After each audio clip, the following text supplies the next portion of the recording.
Hi friends, ಹೆಂಗಿದ್ದೀರಾ? ನೀವೆಲ್ಲ ಚೆನ್ನಾಗಿದ್ದೀರಾ ಅಂತ ತಿಳ್ಕೊತೀನಿ. ನಾವೀಗ ಈಶಾ ಫೌಂಡೇಶನ್ ಹತ್ರ ಇದ್ದೀವಿ, ಅಂದರೆ ನೈಟ್ ವಿಷನಲ್ಲಿ. ಈಶಾ ಫೌಂಡೇಶನ್ ಎಲ್ಲರೂ ನೋಡಬೇಕಾದ ಟೂರಿಸಮ್ ಪ್ಲೇಸು. ಬ್ಯಾಂಗ್ಳೂರಿಂದ ಈಸ್ಟಿಂದ 80 ಕಿಲೋಮೀಟರ್ ದೂರದಲ್ಲಿದೆ, ನಿಯರ್ ಚಿಕ್ಕಬಳ್ಳಾಪುರ ಹತ್ರ, ಆವ್ಲಾಪುರ್ ವಿಲೇಜ್ನಲ್ಲಿ. ಚಿಕ್ಕಬಳ್ಳಾಪುರದಿಂದ 7 ಕಿಲೋಮೀಟರ್ ಇದೆ ಈ ವಿಲೇಜು.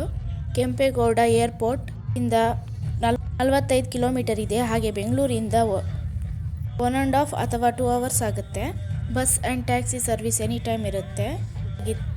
ವೀಕೆಂಡಲ್ಲಿ ಬಂದರೆ Jaggi Vasudev the foundation of Isha foundation Adiyogi Shiva statue 15th Jan 2023 Makara Sankranti ದಿನ ಕರ್ನಾಟಕ ಮುಖ್ಯಮಂತ್ರಿಯಾದ ಬಸವರಾಜು ಬೊಮ್ಮಾಯಿ ಅವರಿಂದ ಈಶಾ ಫೌಂಡೇಶನ್ ಮಾಡಲಾಗಿದೆ.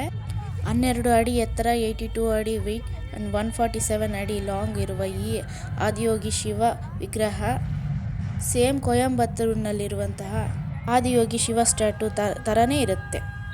ಕೇವಲ 7 ಮಂತ್ನಲ್ಲಿ ಮಾತ್ರ ಮಾಡಿದ್ದಾರೆ ಇವ್ರು ನೋಡಿ.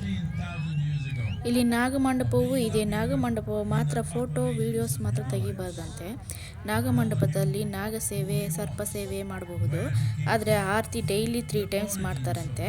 ಮಾರ್ನಿಂಗ್ 6:20, ಆಫ್ಟರ್ನೂನ್ 1:20, ಈವ್ನಿಂಗ್ 6:20 PM ಆರತಿ ಮಾಡ್ತಾರೆ. ಕಾಲ ಸರ್ಪ ಸೇವೆ ಮಾಡಿ ದರೆ ನಿಮಗೆ ನಿಮ್ಮ ಕುಟುಂಬಕ್ಕೆ ಮುಖ್ಯವಾಗಿ ವುಮೆನ್ಸ್ ಸಮಸ್ಯೆಗಳು ಹೋಗಿಬಿಡುತ್ತೆ. ಹಾಗೆ ಚರ್ಮ ರೋಗ, ಮೆಂಟಲ್ ಹೆಲ್ತ್ ಪ್ರಾಬ್ಲಮ್ ಇದ್ದವರು ಸಹ ಹೋಗಿಬಿಡುತ್ತೆ.